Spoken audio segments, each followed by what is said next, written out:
Do you prefer my father or Rory's father? Who was your greater love? You were not only blatant, you're also facetious. I'm facetious? And what was the first feeling when you realized, like, I was actually an adult? Like, and that being copacetic that you're talking about, that is why many times you put your things down and you don't remember exactly where they are.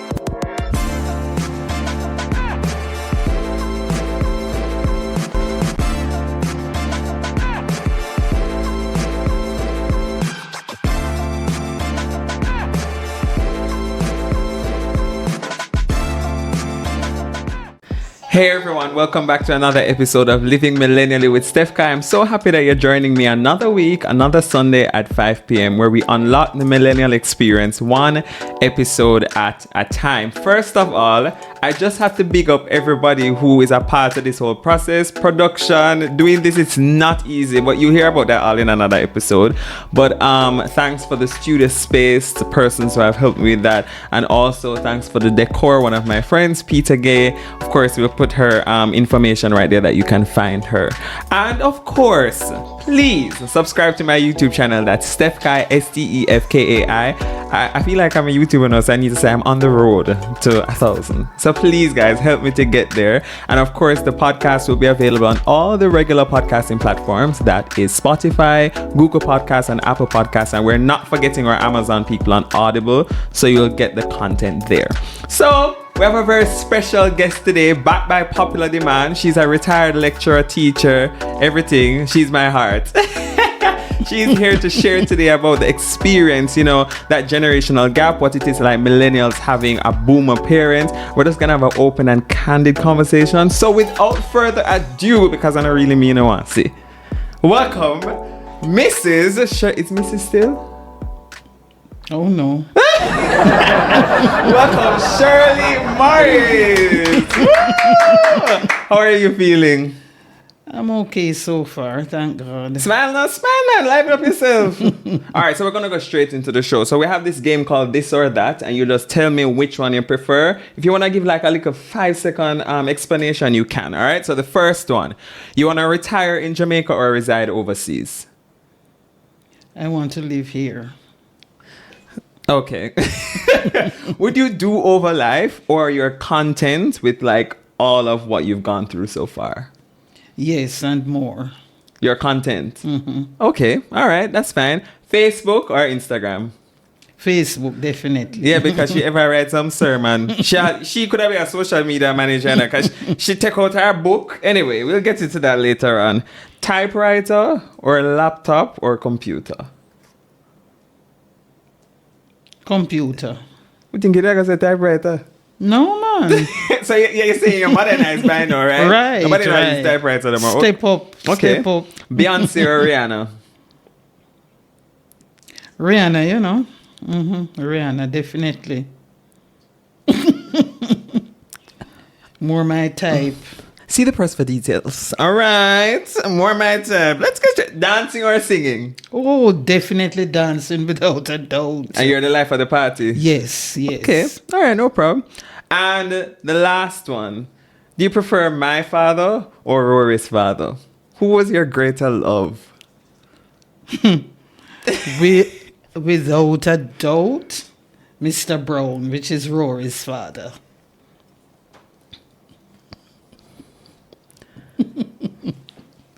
All right. Thank you so much for that. We'll get into that later on. Well, she come shade already. I want you to know it's a very comfortable space, so feel free to be yourself. Read me if you need to. Shade me if you need to. I'm here. All right. So we're going to play a quick game. It's a photo game, and we're just going to look at some past photos of you. So let's get into it. Are you ready? Yes. All right. Let's go. All right. What's the first photo? Oh, that was taken when I was teaching at Dintil Technical High. Okay, how much out of 10 you get that? Years ago, I thought they're simple. No, how much out of 10? Oh, 10 out of 10. Digicel. Digicel style. Okay, all right then. Let's go to the next one. What you thought about that one? 10 out of 10. It's a dental photo as So well. tell me a little bit about what's happening in this. What is big blouse, this green, this afro? That's Oh, all. remember that was the style back in those days. Big heel boot and barefoot pants. How much out of 10? 10. 10? You're really confident. All right, let's go to the next photo. What is happening right here now? Because you're giving us back profile. You're giving Yendi Phillips, Sarah Lawrence, with Cindy my Breaks, knitted bag Lisa and my Anna. scarf, which I no longer like to wear. I don't like scarves anymore. The older man, something that. Right. And this picture is so old because in those days we had crochet vase and all that. We're not into that anymore. All right, next picture. Oh, this was taken when I was teaching at St. Cecilia. St. Cecilia Proprietary, which is no Right. longer, that no longer No, exists, right? How much out of 10 you get that one? This all my things are 10 out of 10. Okay. What's the next photo? This was taken in the staff room at Shortwood Teachers College. Yeah. Okay. How much out of 10? Oh, all of them you said 10. And then the Yes. next one is which one now? Oh, this is my graduation day From with uni. my, That's my bachelor's 2006. degree. 2006. Yes, What did you graduate with again? A bachelor's Bachelor's in Spanish. in Spanish with first class honors. Okay. What's the next photo? Oh, this is innocent at its summit. What kind of innocent? Them the time we never start having sex and those Untouched by things. human hands. Yeah, cool. Oh. Okay, and what's the last one? Oh, this is when my parents were getting married. Married, grandma. Okay. Right. All right, you did really good. Give yourself a round of applause. Nice. So we're going to get straight into the conversation. So it's found that generational differences affects really how each generation sees the world. And, you know, people in older generations grew up in a world where it was like a child must be seen and not heard. But as millennials and as the other generations are coming, we're challenging that status quo. And we Right. really want to like say, we love you, our parents, but we want to know why you do some of the things that you do. And a lot of boomers feel that millennials are overly sensitive and we're just always complaining. So let's start the conversation right there. How did you manage back then, like with mental health and like without the access to all of these resources? How did you like be resilient?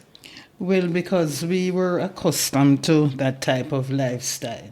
We didn't even look at it as strange or When you say different. lifestyle, what were you accustomed to? Like, give me some examples. Like, Because just you we- always love say on a we walk just- from Timbuktu. We go- just went by what our parents said. They never and questioned whatever nothing. whatever they did, we took it as law.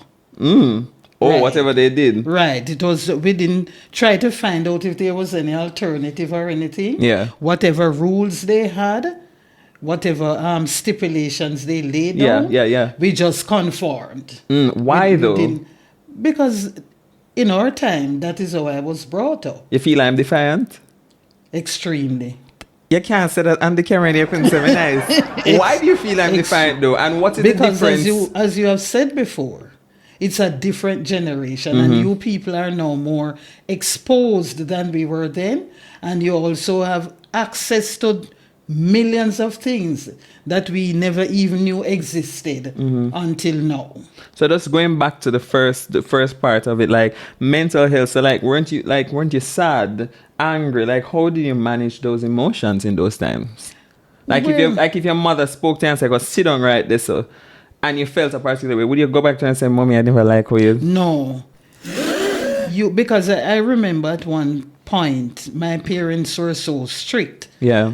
that I wasn't even able to attend my teachers college graduation. And As in your own graduation? yes, I Where couldn't was- go. I couldn't go. And then certain articles of clothing like skirt and pants, I was not allowed to wear that.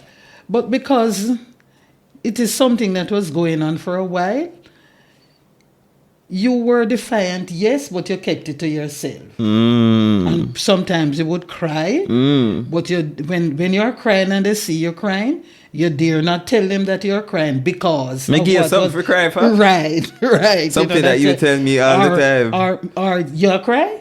You want cry? something for You cry want for? something, right? Good. Okay, I love that word. I love what you're saying, but In terms of like stress as a millennial, how I deal with it, sometimes I'll talk to you and then you're just like, that's not that serious. And I feel like in an age where we have so many things to be sensitized to, social media, where the media is just so much, like, do you feel we're overly sensitive, kids, like the millennial era? No, because of the trend now, and as I've said before, because of the various types of access that you have to social media and things like that, so it's quite different, because remember, in our time, television was even in black and white. And it used to sign on and sign out. Right, and then many of us didn't even have television. We had to go to our neighbor who was a little bit more affluent than we were to watch television, and you would have to dress up like you were going to the movie and be quiet and be well behaved. But it's different now. Every child has access to whatever devices he or she so desires. Yeah. What was the first feeling when you realized, like, I was actually an adult, like, I was doing things on my own? How did it make you feel? Well, I felt proud, because at first you got a job. And then shortly No after, scammer to the... you bought yourself a car, which I was totally against, because I was so she and my nervous. brother, they were like, no, accident, this. And I was just like, Yes. y'all need to chill. Y'all need to just calm down. I was really scared when you bought that car, because of, I was afraid more or less for accidents, and things like that. But you did very well, especially at your workplace, because people saw leadership qualities in you. Period. And you were even president of Where your staff association. You raised us to be leaders. I love that. So, so much to talk about, mommy. So much to talk about. You're looking really radiant, by the way. Thank you. Lovely. You're to give yourself credit for it too. In my spare time, I'm her personal stylist. But that's really true. So like, you never have no like boyfriend or not like that back in the days? That had to be a secret.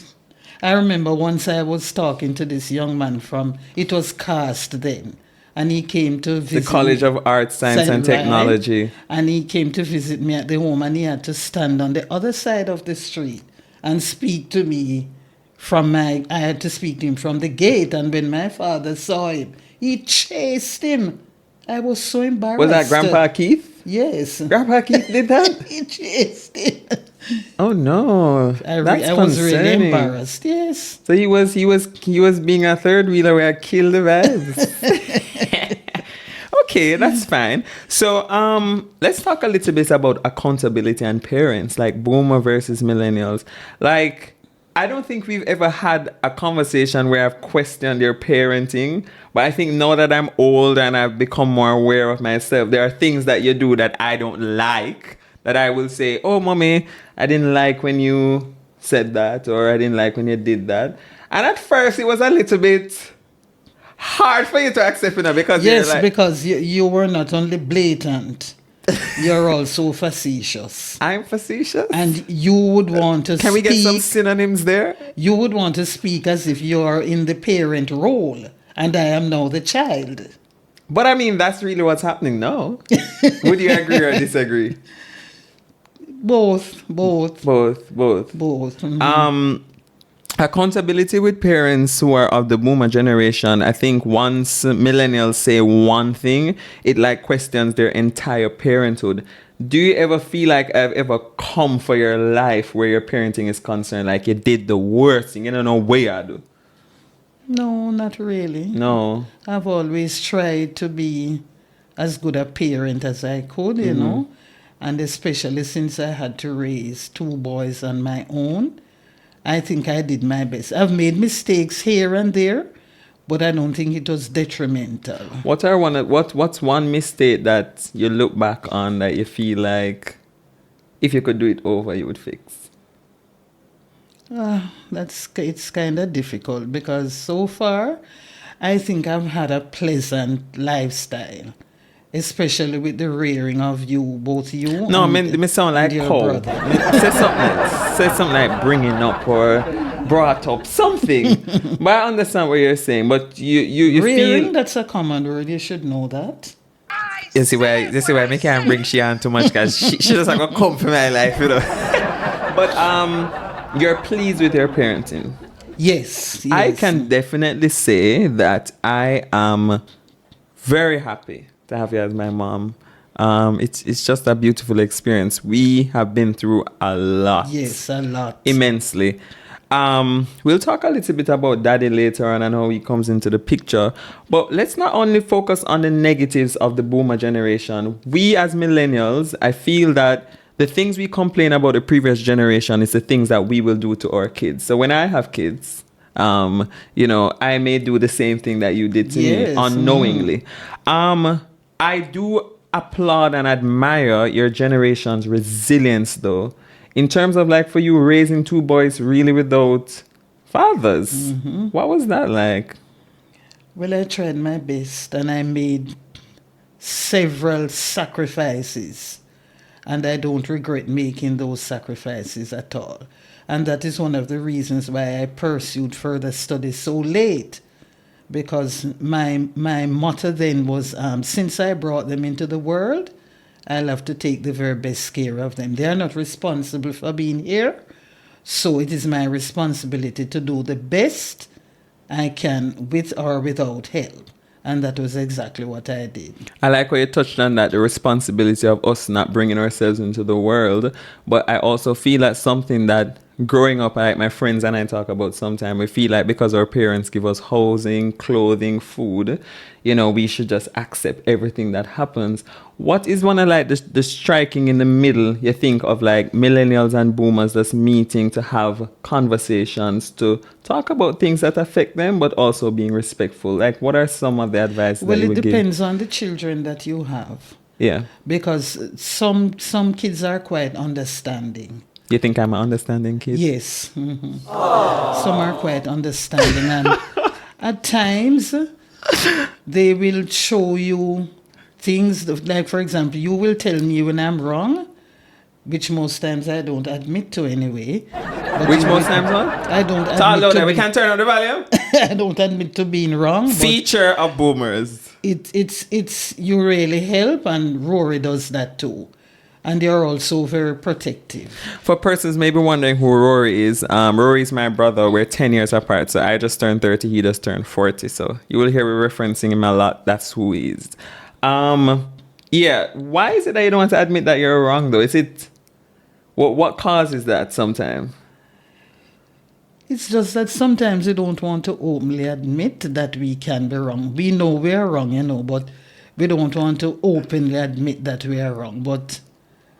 we know that we are wrong. How it make you feel if you say that you're wrong? Like you say, Stefan, I'm sorry, I did something. Of course, we do say that at times. Of course, we apologize too for doing whatever it was. Yeah. But sometimes it's because we actually feel small to know that our children had to see this before we saw it. And it's okay, you know, because just as much as you have helped us to grow, to be, you know, the best versions of ourselves as millennials, just as your kids, you know, we also help you to grow as a parent. Because, like, for example, Rory got you at a different era, and I got you when you were a little older. Right. So I know sometimes when Rory and I talk, he's like, you are getting away with murder, you know, because back in my time, mommy was much stricter. Right. But like the world would have softened you by the time I was born. Right. So when you had me, you were 42, and when you had Rory, you were 32. Yes. So I mean, the disparity is great, and also just the societal status and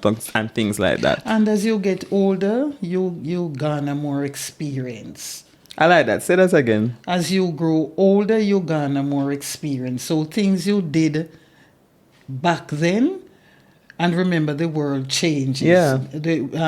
We have evolved, so to speak. So you get older and you grow and you say, you know, I used to do this, it wasn't right, so I'm going to change to this now to see if it will work. I can't believe you left your makeup on set. How I scolded Rory then, I wouldn't scold you like that now because, well, I don't scold you anymore anyway. We have long past that. She don't scold me. She don't think she scold me anymore. I love the conversation we're having, and I feel like sometimes this is just what a lot of kids and parents want to have. Let's talk a little bit about daddy. I will go first. I always talk about you. I always feature you. Do you think I'm my father's child? Not in terms of DNA, but just like behavior, characteristics. Do you think we're similar? I know we look alike. To a point, yes. And bring up a picture of daddy right here. Yeah. But to a point. Yes. How similar are we based on when you used to talk to him? There is much of a similarity. There is a great disparity between you two. Yeah. Some people would say like a child is a younger version of the father. I wouldn't say that. People, you look like him, according to what people say. Yeah. I don't think so. Yeah. Yeah. And just for information purposes, guys, the baby boomer generation is from 1946 to 1964, which is what my mom is from. And the youngest is 54 and the oldest is 72. And the millennials, we start at 1980 to 1994, and the youngest is 24 and the oldest is 38. The information varies because some of them go to like 40, 42, but it's in the same capacity. All right, no problem. Let's talk about millennials, kids living with their parents past the age of when we should have left the nest. A lot has changed in terms of economics and just how the world and political and social climate is. I still live with you when you're in Jamaica. You not run me out, but also sometimes the friction of living with your parent, it becomes a lot. What is that? What are your thoughts on that? Well, honestly speaking, although at times you would like to see your back, when you really go, we are like lonely and would really want you to come back, not just to visit, but to be more permanent. Do you think your kids are a retirement plan? No. Yeah. I never think of my children as that, no.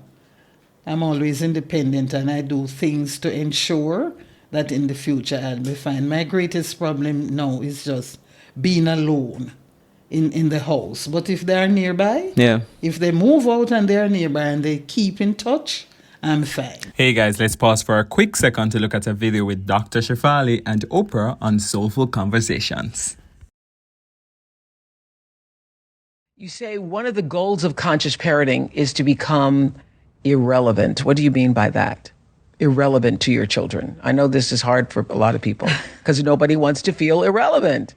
Oh, on the contrary, we want to be the supreme being in our children's lives. Absolutely. Tattoo my name on your chest. We would love the child to do that. Yes. Well, if our goal is to have children who are unable to honor their own voice, then we make ourselves relevant. If we want to raise children who are empowered, who are resilient, who are gritty, who know how to fall back on their own inner auspices for strength, for courage, for inspiration, then we raise children who do not need us anymore. We're doing the contrary. We're raising our children to need us because it makes us feel valid. It gives us significance. And keeps our relevance. Keeps our relevance. I'll come to the rescue. I love when my daughter calls me secretly. I do. My ego does. But my soul knows better. My soul knows that she can find her way, and I need to fade into the background and allow my ego to sit back and fall back. And that's hard. It's a constant practice because we have this thirst for significance. But I will not now, or I do it less, use my daughter to fulfill my thirst for significance. This is the perfect place to pitch that you're single and mingling. Are you saying that you're looking for a life partner? No, I'm fine. You're fine? Yes. But you just want companionship. Yes, right. And I think that's what a lot of my friends say, like for my friends who their parents are married, but for those who are single, it's more like they just want a little boyfriend or just somebody No, not even a little boyfriend, someone who you can exchange thoughts with. And, I like to go partying. And someone at whom you can go partying. But Hold on there. Serious, Look in that thing. camera right this way and tell them say you like to go partying at 72 years old. Oh, you mean and drop legs too? What does drop legs mean? Oh, you mean dance of a star? You know Rebel? Who is Rebel? Rebel the dancer. Yes, I've heard of her. Oh, you know Rebel. Everybody know Rebel. No one a spice one time. But you're up to date. Oh, you mean? So you know TC. Yes. And you know pretty. Yes. Mm-hmm. Okay. You're not too bad then. You're not too shit. Girl on social media. She's one of Spice's dancers also. Jesus. I'm just over you. But yeah, separation from kids. So you just want a little companionship. Right. Mm-hmm. Yeah. Because I'm quite independent. I can move about by myself. You know, I can take a taxi or a bus or wherever it is I'm going. So. Yeah. I'm old, but I'm not cool. Going with the wind, fabulous. Let's talk about. I love that. You're old. Look in the camera and just tell them you're old, but you're not cool. I'm old, but I'm definitely not cold. You see her come in a jumpsuit and half the shoulder and all of that. She's too strong. But let's talk about boundaries. I'm not a child to share. It's something that you've spoken to me about. Growing up, I was really a sheltered child. Not sheltered in terms of exposure, sheltered in terms of sharing. I'm not the most emotionally expressive child. I think Rory is a little bit more... He's more forthcoming with emotions.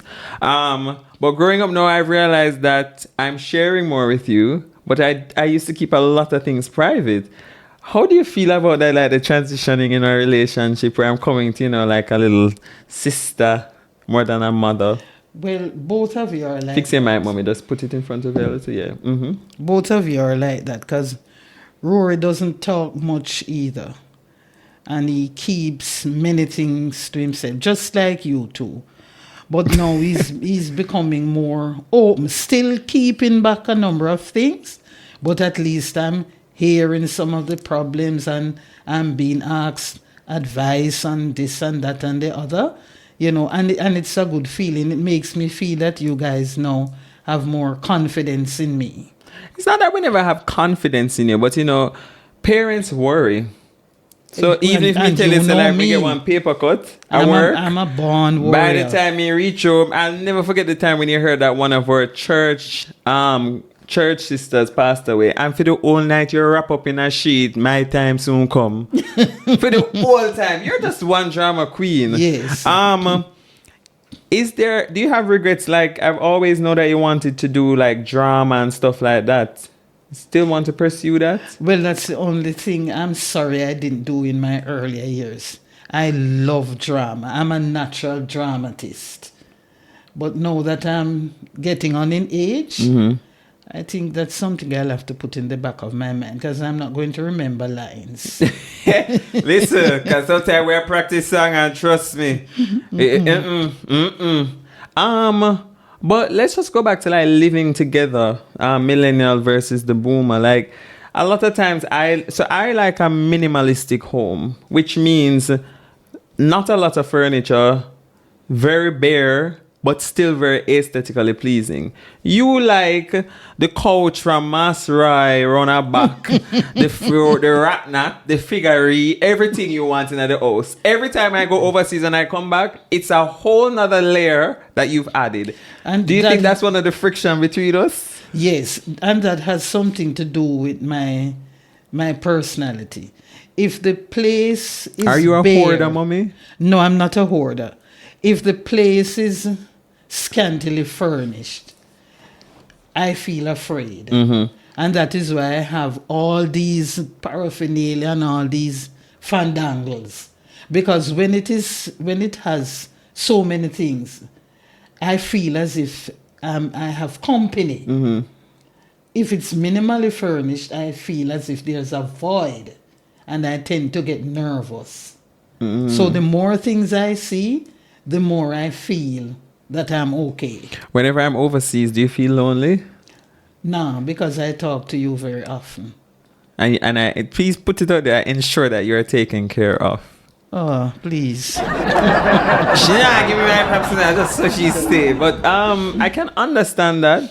But that's a friction we have. Sometimes I know I will put down something and I'm like, Mommy, don't trouble it. When we come back, you fix up the whole place. Yes, because I'm a neat freak. Yeah. So you're saying I'm untidy? Yes, I must admit to it. Even if you come and I tidy up the room very nicely when you're not there, as you come, you make a mess of it. And if I talk, you tell me that if I talk, you tell me that I'm worshipping things. It's not but really. It's just that I like to see a neat place. And you know how I am. It's not that we're untidy, you know. We have different levels of the respect of copacetic. So my level of being copacetic is that I can have things all over the place and I'm very much fully functional. If she said everything in one place, she's going crazy. And that being copacetic that you're talking about, that is why many times you put your things down and you don't remember exactly where they are because they're all over the place. And if I'm out, you will call me on the street, Mommy, you see my keys? And then I would say to you, I'm on the road. How would I know where your keys are? I know you did wait for that episode there. Yes, we bring out this part. Yo! There's a biblical verse, Exodus 20 verse 12. Honor your father and mother that your days may be long in the land that the Lord your God is giving you. How do we reconcile sometimes parenthood and religion, Christianity, in how we perceive our parents? Because it's almost like we're not supposed to talk to our parents about a lot of stuff, because the moment you do that, a lot of Jamaican parents especially, you know, and your mother and your father, you're going to suffer. What's your views on that? Well, I've never had any reason to say that you guys were not respectful. I did all I could, and you're both grateful. Mm-hmm. And I don't think you have ever even entertained the idea to be rude. You know, but you're harsh sometimes, but you're harsh with love, you know? So and if you disagree with what I say, I'm not the least bit perturbed. She not pay me no mind. Because I fully understand that this is a different time in which we are living. Yeah. And things are not like in my days many moons ago. Yeah, I like that what you said, because in previous generations, children decided to allow things out of respect and obligation. But like now, as millennials, even the Gen Z, they're a little bit worse than us. Mm-hmm. But I like to always say that the millennial generation is a nice melting pot of boomers, which is you, and the Gen Z after us. Because the next generation after Gen Z is the Alpha generation. I don't know how much generation they might have. But do you see similarities in how I operate, though, that reminds you of you when you were a kid? Mm-hmm. Mm-hmm. Yeah. Yes. And you see, being a teacher for so many years has taught me so many things. Mm-hmm. So I've learned to be patient. Yeah. I've learned to be understanding. Yeah. I've learned to be compassionate because of the different types of children that you meet, even at the tertiary level. You know, especially those who are much older, you have to learn to understand them because they, like yourselves, belong to your generation and they do things differently. So you have to have an understanding of their world in order to get along with them. I totally understand that. Let's talk a little bit about emotions and daddy. Are you okay with talking about that? Not really. Yes, she is. She's okay with talking about it. I'm growing up now, I'm realizing that I do have a lot of traits from my dad. Like in terms of my jovial nature, not saying that you are not, but I've now come to the realization that a lot of things I would rubbish with my dad is because of my view of him and how he raised me or the lack thereof. Mm-hmm. I remember when you guys were getting divorced and your main concern was how I was going to take it. And I'll never forget the day I was sitting down and I was going to school and I'm like, it's not that serious, mommy. Like, this should have happened years ago. Did the divorce affect you? Oh, definitely not.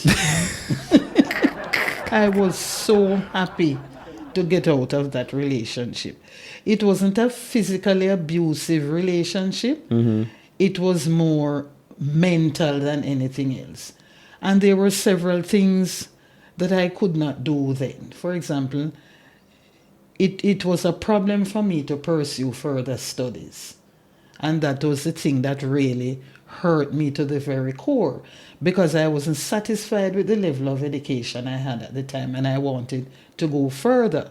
So after I was divorced, I then went to the university. I did both degrees, bachelor's and master's. And then I also got a new job. I got myself a job at the tertiary institution, which I think if I had not got myself out of that situation, I would not have been where I am today. So for different people, it means different things. So I had no sad emotion, and I know I was capable of taking care of you, so I didn't need to worry. Yeah. Looking back now, I just wish Daddy did a lot of things differently, but also Daddy's older than you are, because you guys are 9 years apart. Yes, about 10 And even years. when I look back now, it's just how he was also raised, because he was a country boy, came to town, got a job at an institution, an organization, and that was his life. Yes. And I feel that mirrors a lot of boomer parents to, like, in terms of even in the workplace, staying at a job for 48 years. What's your views on that in terms of, like, I don't change jobs often, but I'm not staying somewhere for so long. Well, I like stability. And, I'm passionate about teaching. So I'm not going to leave the profession to Before go. you continue, say something to your students out there. Oh, my students, they know I love them. I Aww. love them with all my heart. And they know that I do whatever I do with a burning passion behind it. Yeah.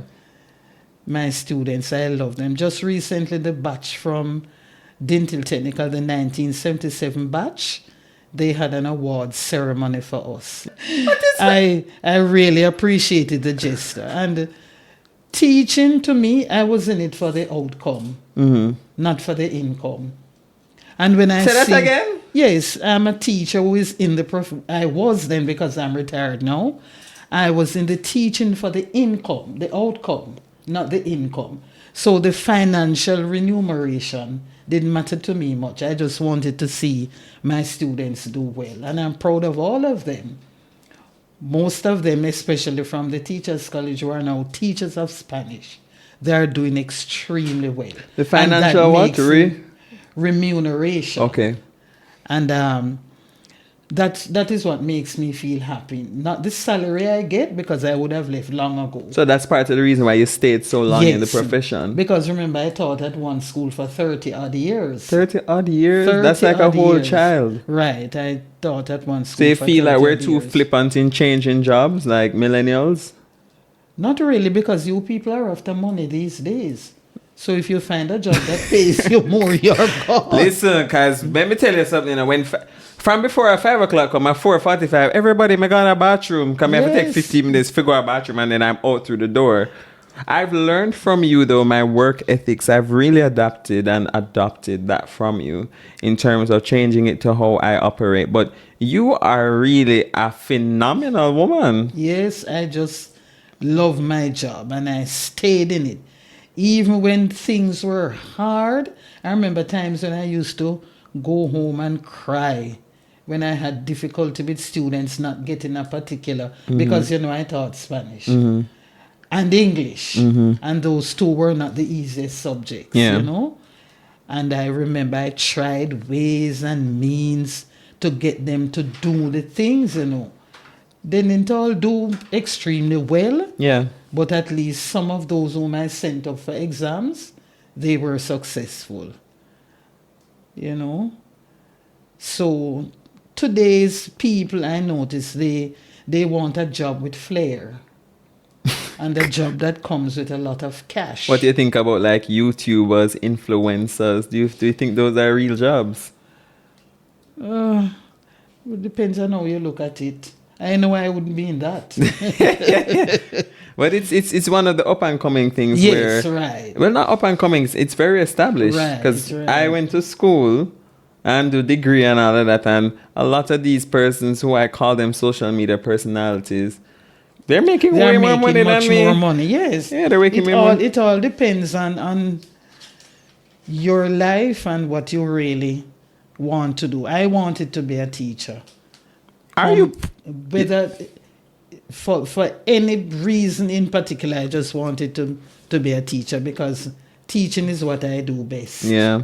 But it's different nowadays because you're having all these new jobs coming up. What do you look at like in the new regime of teaching, like these teachers? Do you feel they have it together like how you did back then? No, because many of them. What's one advice you would give to the modern day teacher as a stalwart in the educational profession and someone who has been there without the resources and had to turn your hand make fashion, which is really making do with what you have? Well, again, it all depends on the mindset of the teacher. Mm-hmm. I don't think today's teachers are as passionate about the job as I was. And some of them just use it as a stepping stone. Because I know several who have graduated from the Teachers College and they are not teaching. They just make sure they have a piece of paper so that if they should fall on hard times, they can revert to the teaching. Yeah. But, well, everything changes, and, based on today's children, I wouldn't teach again at the primary or secondary level. If I should go back into the classroom, I would definitely not go anywhere near the younger ones. The older ones would be the one. They give trouble too, but it's a different level of trouble. Because, they are cheeky and they are going to talk back and they don't obey rules and things like that. But it's not as frequent because some of them are quite mature in their behavior, and it's different now. Yeah. I love that. And that's part of the reason why I'm saying that the resilience from your generation is something that we all can take, and even from grandma's generation. Yes. Mm-hmm. Because back then, to do so much with so little really is a skill in and of itself. And I commend you, I laud you for all that you've done for me. The conversation is going good, you think so? Yes. You feel nervous still? Not anymore. Yeah. In terms of now, like marriage, I know that's something you want to see for both of us.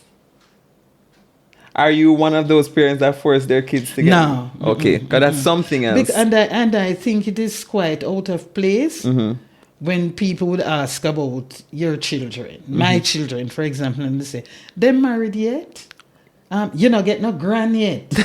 I really don't like that. You don't like that? Why? Because How does it make you there feel? is no hard and fast rule which says that your children have to be married or they must have children. Each person is living his or her own individual life.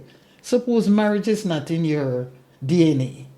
Suppose having children is not. Why should you do that? Because society expects you to get married or to have children. Did you always have this mindset, or it's now that we're grown up and you realize that, we're bigger kids and you love us just how we are? Yes.